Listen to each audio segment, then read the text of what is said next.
Hi, welcome to the patient information series of Focus Hair Transplant, a unit of Dr. Mohan Skin and Hair Center, wherein we will introduce to you and impart knowledge about the facts and fictions, myths and realities of hair loss issues and problems. Today, we are going to talk about alopecia areata. I am Dr. Mohan Singh, consultant dermatologist, hair transplant surgeon and managing director of Dr. Mohan Skin and Hair Center. Alopecia areata is a subtype of alopecia. Alopecia is a medical name for hair loss affecting human being, and it can occur at any age. Alopecia areata is identified by appearance of coin-shaped patches appearing commonly on scalp, but they can appear anywhere on the body like beard, eyebrows, eyelashes, trunk and limbs. When it is affecting the whole scalp, it is known as alopecia totalis, and whole body involvement is known as alopecia universalis.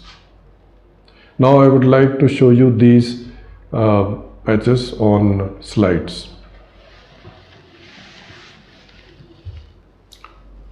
This is a single patch appearing on the mid of scalp, and these are two patches, and this is multiple patches appearing on the scalp, and this is alopecia totalis, where the entire scalp is affected and whole lot of hairs are lost from the scalp. These patients may also lose hair from eyebrows, eyelashes and beard areas.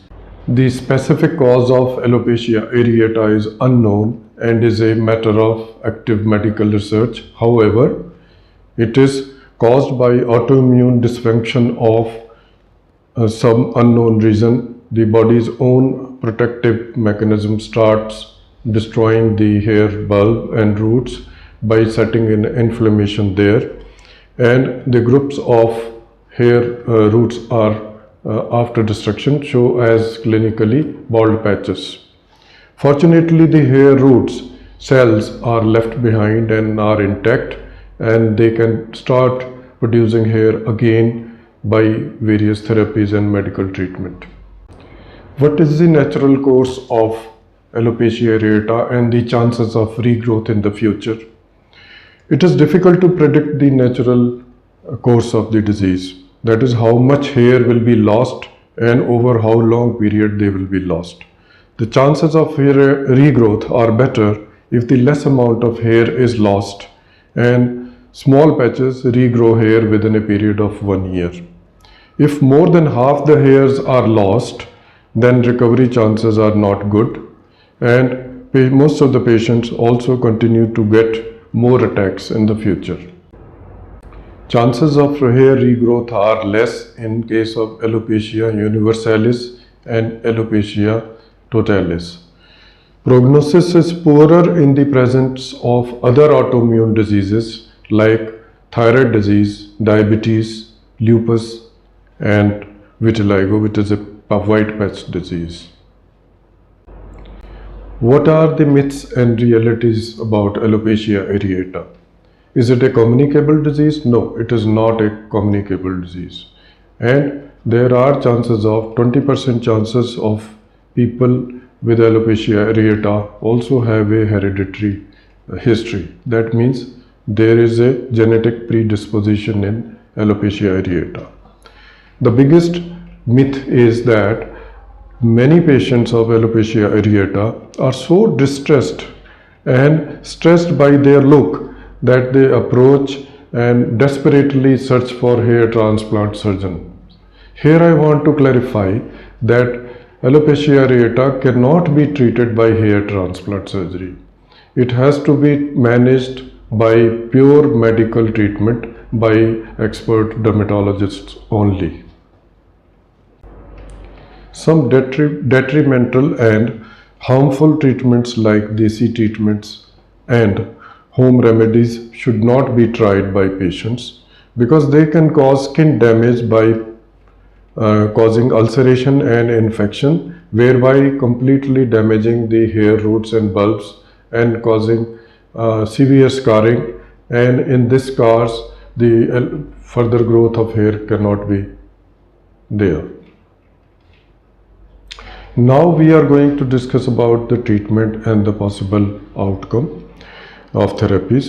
Some treatment can induce hair growth, but no treatment can change the course of the disease. Commonly available treatment are either applied or taken orally or with physical methods. Topical treatments are steroid creams, local irritant applications, minoxidil solution, and contact sensitization with chemicals.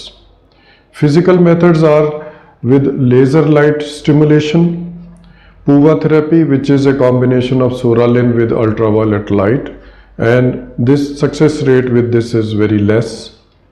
And intralesion injections and other methods are also used to induce hair growth and are popular. New revolutionary biological treatments are also available, and a lot of research is going on in this regard. Now I am going to show you few successful treatments, medical management of alopecia areata.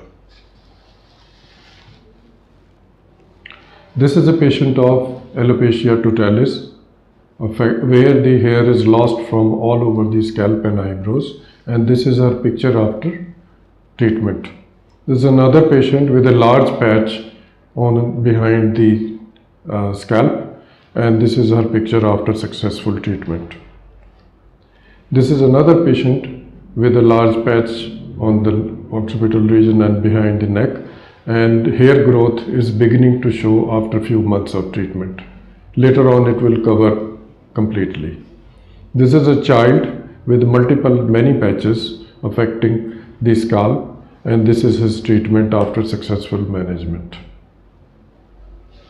This concludes our session, patient information session on alopecia areata, and I hope that I have been able to clarify your doubts about this disease.